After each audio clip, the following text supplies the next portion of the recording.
Welcome. So glad to see you here again. My name is Melody, and we are here to talk about what's on Melody's mind today.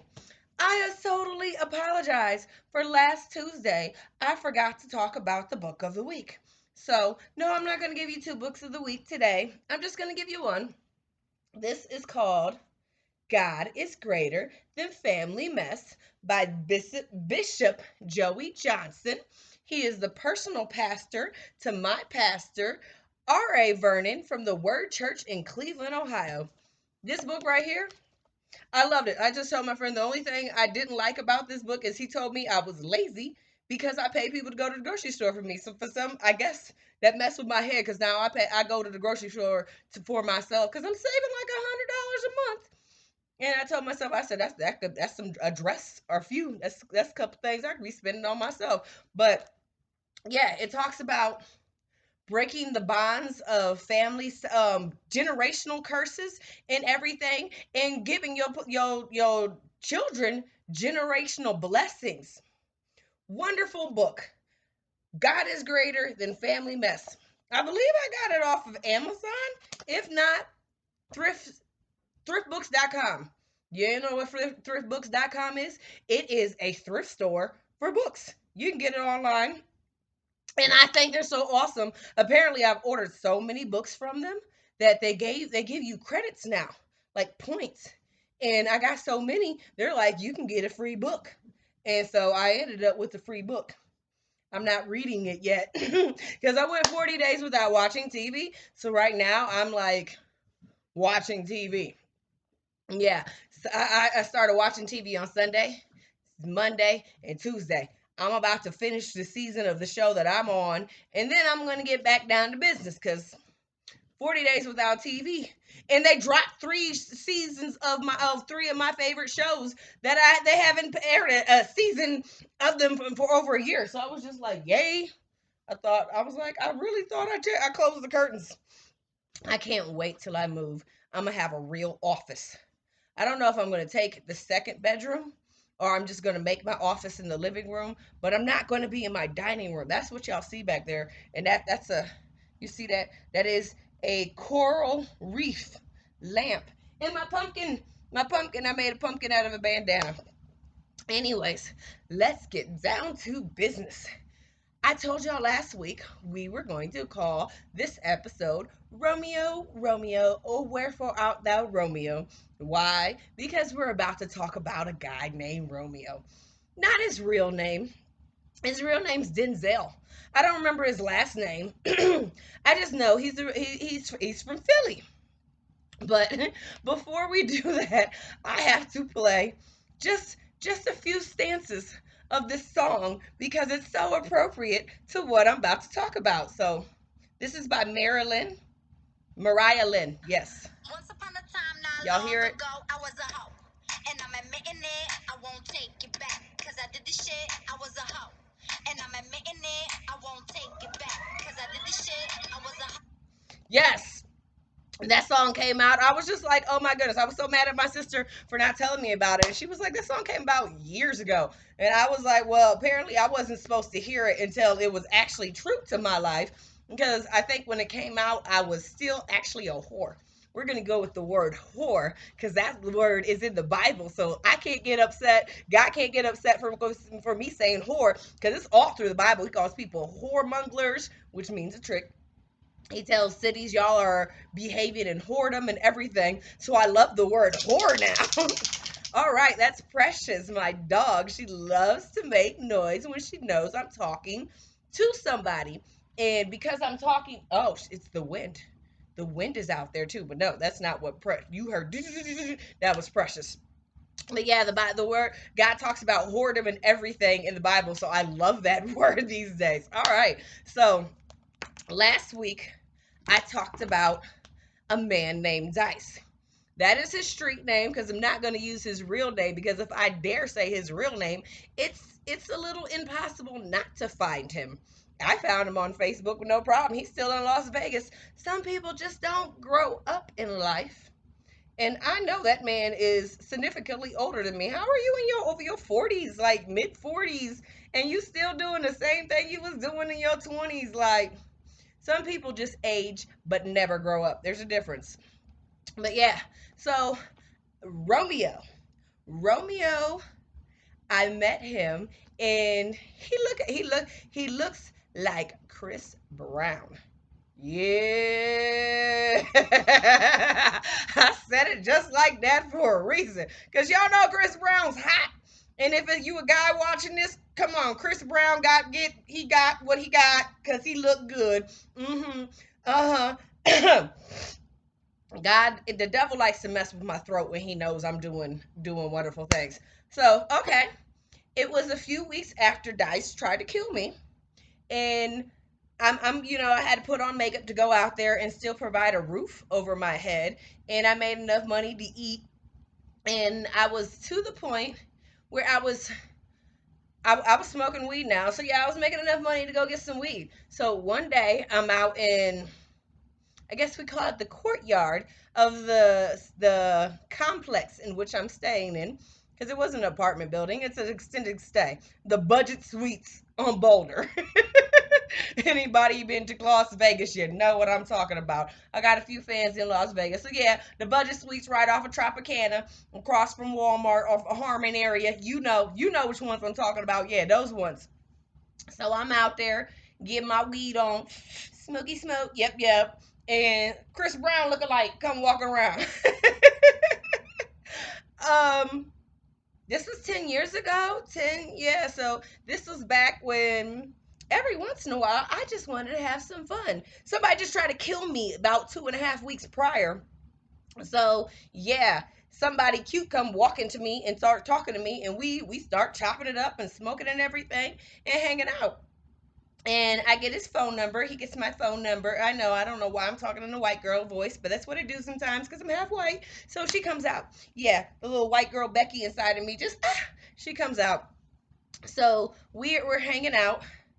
And yeah, one night he comes over because it's my spot. It's my spot. Oddly enough, I'm staying in that same room where Dice tried to kill me because I didn't have enough drive to do anything. I was just smoking.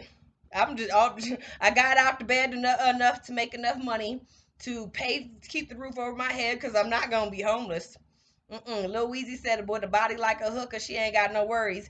And technically, back then I didn't, cause I was it. I was it. But my brain, I was extremely depressed, extremely depressed. So I was only coming out the house to make enough money to eat, smoke, and to live. And so yeah, he came over and we did the deed because I'm in my 20s. This is what you do when you're in your 20s. I was a big sinner back then, right? Didn't we just hear the song I was a hoe? Yes, I was. So I gave it up to him just because I wanted to have some fun. And we made plans to talk again, to meet up again. And I don't know how it came about because yes, he gave me the impression he was just a regular person. A regular person, a square, a L7. Yes, I'm taking it back. So we got into this conversation and it was no. It's just I overheard him conversing with one of his homies. And I said to him, I was like, so do you consider yourself a pimp? Oh yeah, you heard me, Pimp. Mm-hmm. And he was like, well, I don't consider myself one. I am one. I was like, funny, because I'm a whore. And he was like, oh, really? Because he thought I was just a girl trying to have a good time. So, yes, because of the fact that I was so desperate for love, not even love, just attention. I was desperate. I didn't have anything to get out the bed for. Me and this fella, we hooked up. So he became my first official pimp. Yeah, yeah. I've been in the whore game for years and never did I have a pimp. I had a husband and a boyfriend, people who wanted to be pimps but weren't really pimps. They were just around sleeping with the whore who just Happened to give them some of the money, not all my money, because that's who I was at that point in time. But so Romeo, oh yeah, I know I told y'all I was laced with some game. You watched my first episode, but Romeo, he laced me with a whole lot more game. Oh yes. I appreciate Romeo for everything he was. Even though he wasn't good to me, he was good for me. Because, okay, let me explain why I say Romeo was good for me. Before Romeo came along, the only reason why I got out the bed was to go make some money to pay for the roof over my head, to feed myself, and to smoke weed. I stayed in the bed the majority of the time. I mean, I would lay in the bed for 3 days straight and then be like, "Well, I'm hungry now. I ran out of weed. I got to go make some more money." So now that I'm with Romeo, Romeo's insisting I get out of bed every single day. Every single day. Hit that track, hit that track, hit that track, hit that track. And I remember, like, after 20 something days of hitting the track straight, I told him, I said, so such and such date is going to be my 30th day working with you. I think on day 31, I'm going to take a day off. And he was like, yeah, I was wondering when you were going to ever finally take a day off. So yeah, I worked 30 days straight. So all you people that complain about working 5 days a week, hush, hush. I've been told I hustle harder than most NIGGAs. I'm trying to keep it clean because y'all don't know who I am these days. I am a minister. So I'm trying to clean up my language because my language wasn't very clean most of my life. I curse like a sailor. So yeah, sometimes I know some people can find that word explicit. I say Negro, and I know black people are like, don't say that. And I take that to heart these days. So I try not to. But so Romeo got me to where I'm working every day. And I don't mean no 8 hour days. No, I worked about 16 hours a day. Yeah, yeah. Because every day I'm hustling. I should have had that song ready to play too, right? And I told you I'm depressed.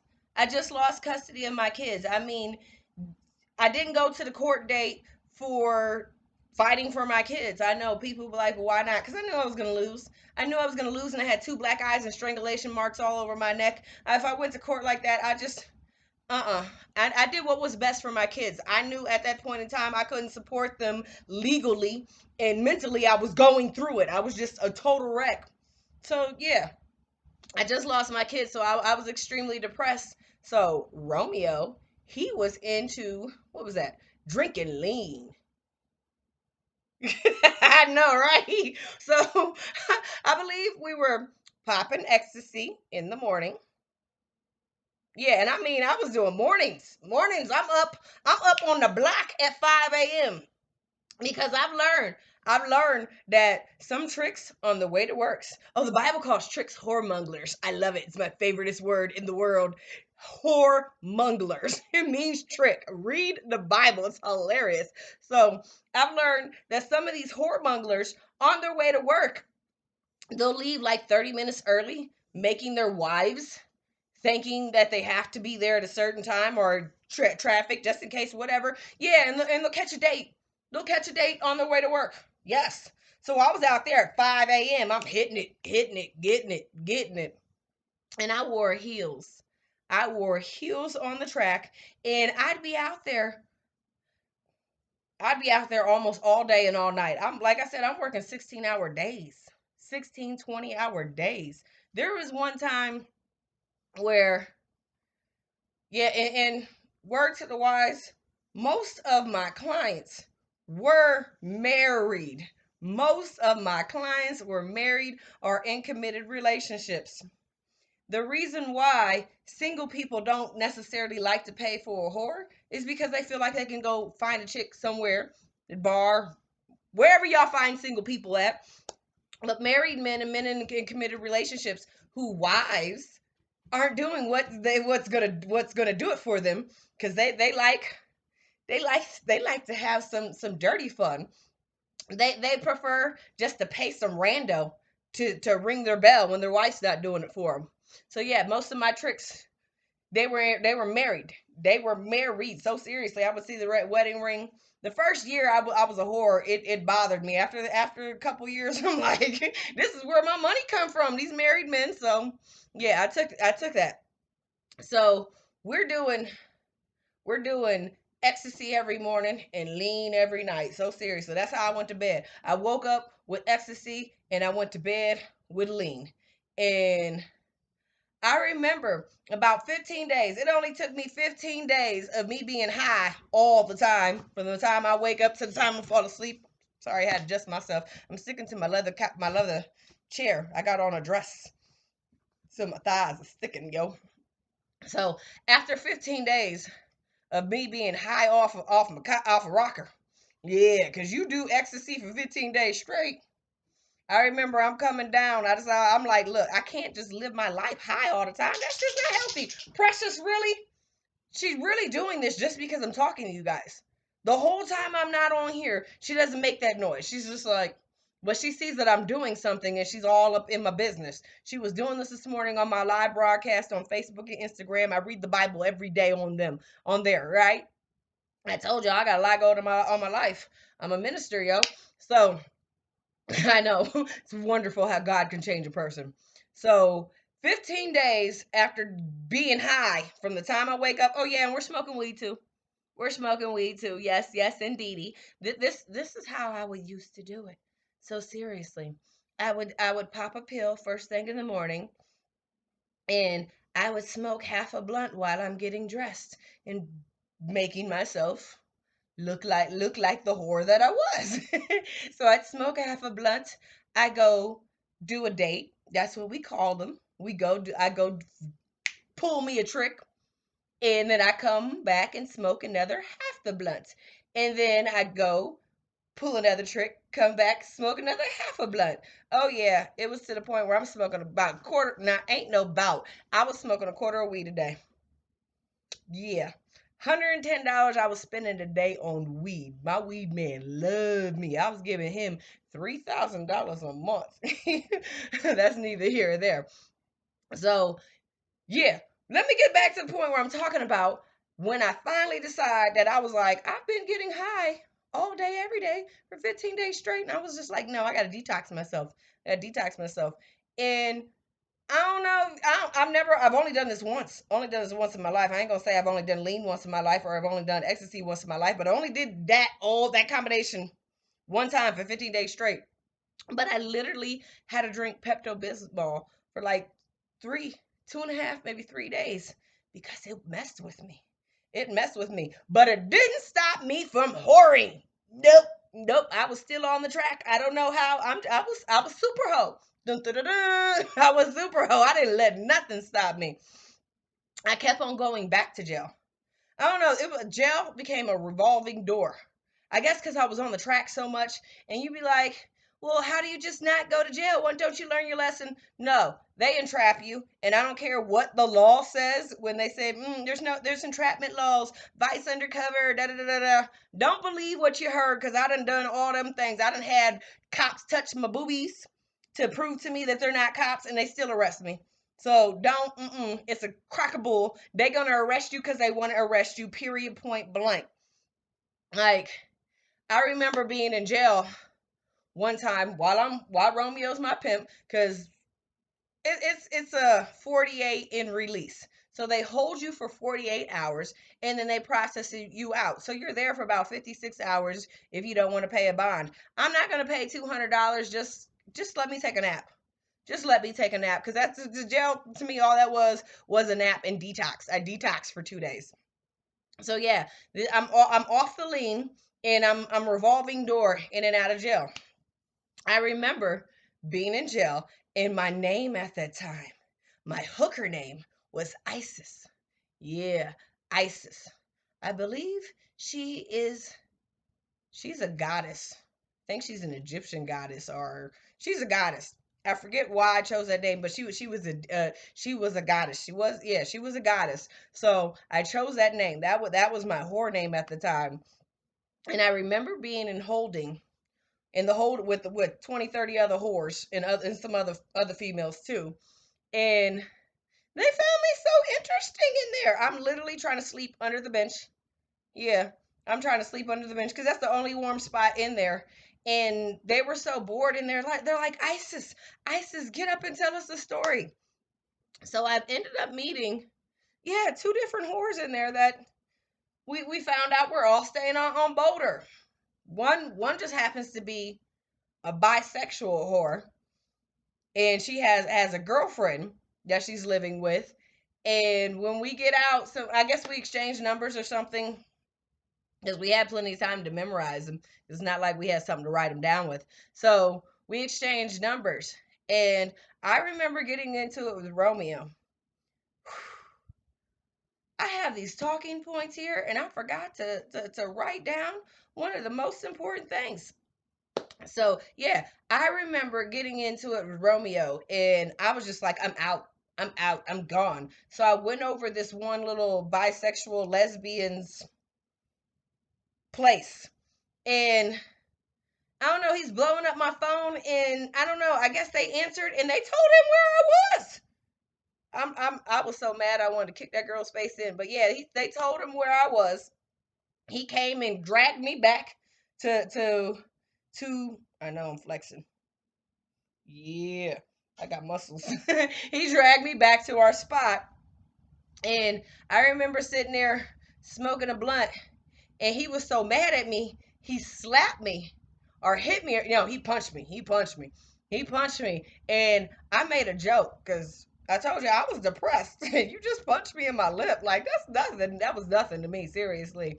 And I laughed and I told him, I said, you punched my lipstick off. It was like this right here. That much lipstick was gone. I really laughed at that. I was just like, how'd you manage to punch my lipstick off? Like, that's fascinating. That's the only time that's ever happened. And I don't know why I ended up on the bathroom floor right in front of the door. And he's sitting there fussing at me, standing right in front of me, where his foot is like literally right to where he can just kick me. And he said, I should kill you. And I laughed at him. And he looked at me like, what the heck? And I said, how you gonna threaten somebody? How you gonna threaten to kill somebody who's suicidal? And he just looked at me. I said, go ahead and kill me. You ain't scaring me with a good time. Like, go ahead. So yeah, I call people's bluff. You ain't gonna kill me. Somebody just tried to kill me 2 weeks ago. Go ahead, kill me. Kill me. What you gonna kill me for? Cause I want to run? I don't want to be around you. He used to tell me I broke my baby mama's jaw. Good for her. She still love you, the stupid chick. Enters the baby mama. No, I never met this chick. But apparently, because I was the only black girl Romeo ever had on his team. Yeah, people like to mess with the fact that I'm half white and half black. So I'm like the chosen token. And so people who never had a black girl, they're like, well, I'm going to do the half black girl. So his baby mama hated the fact that Romeo was with me so much that, yeah, she made a fake Facebook account for me. Uh, yeah, you heard it. I know some people are like, well, why is that so bad? Oh, because she just told the whole world I had AIDS. I don't have AIDS, but she told the whole world I had AIDS. She told them I was suicidal and I wasn't an ain't-ish mother that who just gave my kids up. Yeah, she just talked so much mess about me, and she was sitting there writing terrible things about her baby daddy. Yeah, and making it sound like I was writing it. So he would read these things and then come and slap me around because of these things that she was posting. It took me about 7 years to finally convince Facebook that that wasn't me. Like, seriously, I emailed them all the time. Like, this is a fraudulent account. I am so glad they finally took it down. But yeah, that woman went around trashing my name to the whole world, and then friend requested all of my friends off of my real Facebook page because that's how she got my information. Apparently, he told her my real name. Stupid, dumb Negro. I'm sorry I used that word, but in that case, that's exactly what he was. He told her my real name. So she went on Facebook, took some of the worst pictures of me, because I'll take some bad pictures of me. I ain't got no shame in my game. I know what I look like for real. So yeah, I take some pictures of me being funny, because I don't care. I don't care. Like, so she took the ugliest ones. Yeah, I said it. She took the ugliest ones and put those up all on my page and everything. I remember she friend requested my baby daddy's mother. Oh yeah, everybody, people were calling me up, Melody. I can't believe this is what's going on with you. And I'm like, what? That wasn't me. Mm-mm. Yeah, hate is gonna hate for real, for real. So while I'm with Romeo, like I told you, he laced me with game. He told me all about this pimp stuff that I didn't know nothing about because I knew a lot.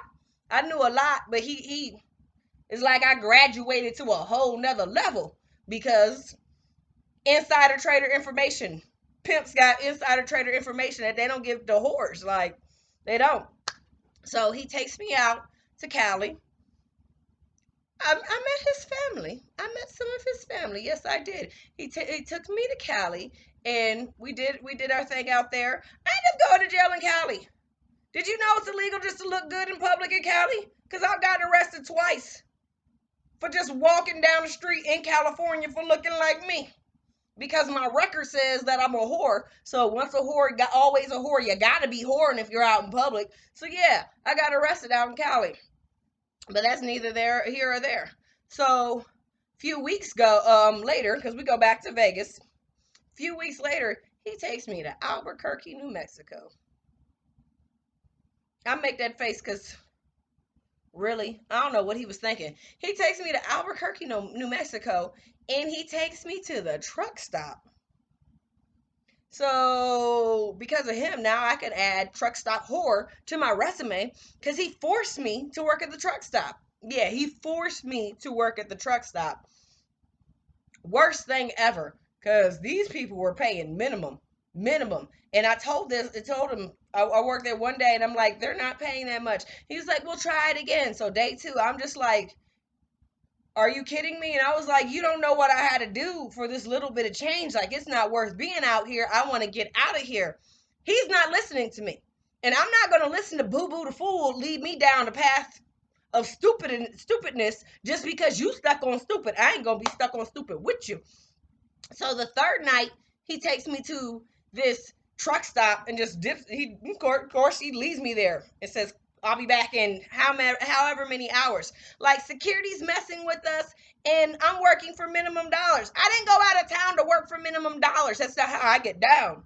You see how I look? 10 years ago, I only looked cuter. Well, maybe I had bag under my eyes because I was under a lot of drugs and stress. But I look good. Like, so no, I'm not working for minimum dollars. I remember being at the truck stop. I was in, not where the truckers park, but I'm in the actual part where you buy your drinks, get your restroom, and all the. See, Precious wants to make noise because I'm talking to the computer. But I'm inside the truck stop, and I'm just standing there like, I gotta get out of here. I gotta get out of here. And so, no, I remember it was a two-part. I had one of my Johns take me to a different truck stop to see if I could make it there. And I was just like, nope, can't, ain't no work here. Yeah, because Romeo told me, well, go to the other truck stop. Okay, so I went to the other truck stop and it wasn't popping. I'm not going out of town working for minimum dollars. I'm not working for minimum dollars in town. Why am I working for minimum dollars out of town?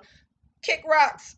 So I'm in the truck stop and I remember I'm just standing, just I don't know who I was talking to because I don't know the people in my head, and so I saw this Mexican. I don't know he could have been Mexican or whatever. I know he was Hispanic, and I was like, "Where are you going? Which way are you going?" And he's like, "I'm going west."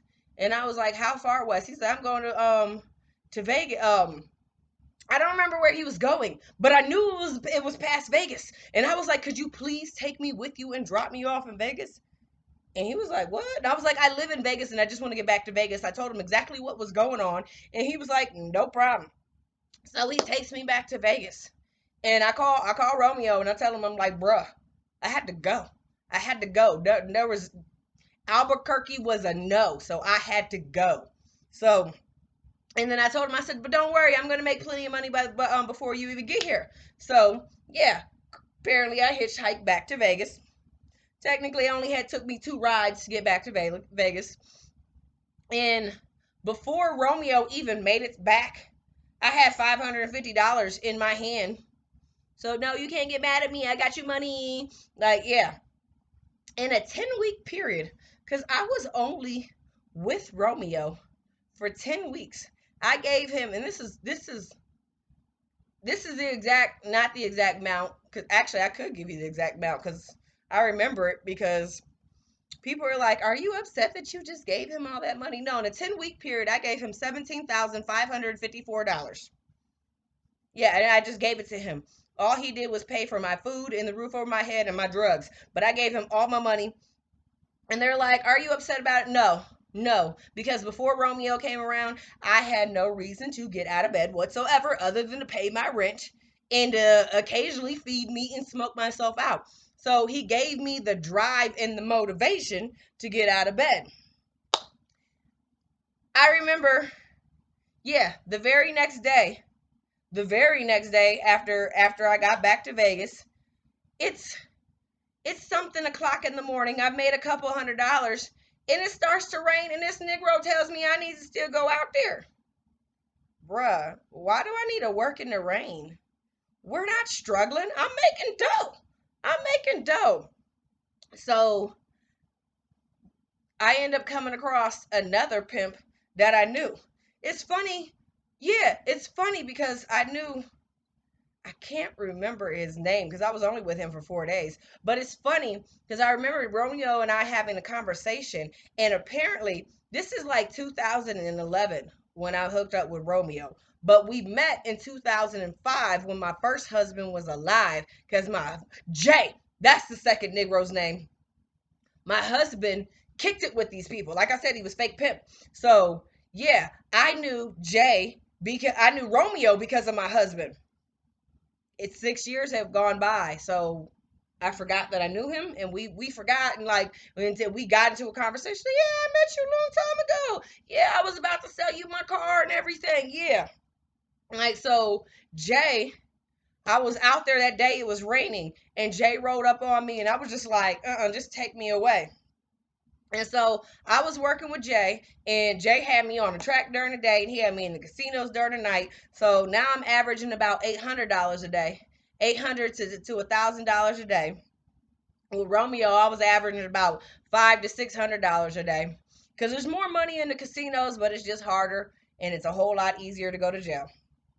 That's one reason why the track is so easy, because you just you can literally I could walk from the budget suites to the Walgreens and get a date in the parking lot.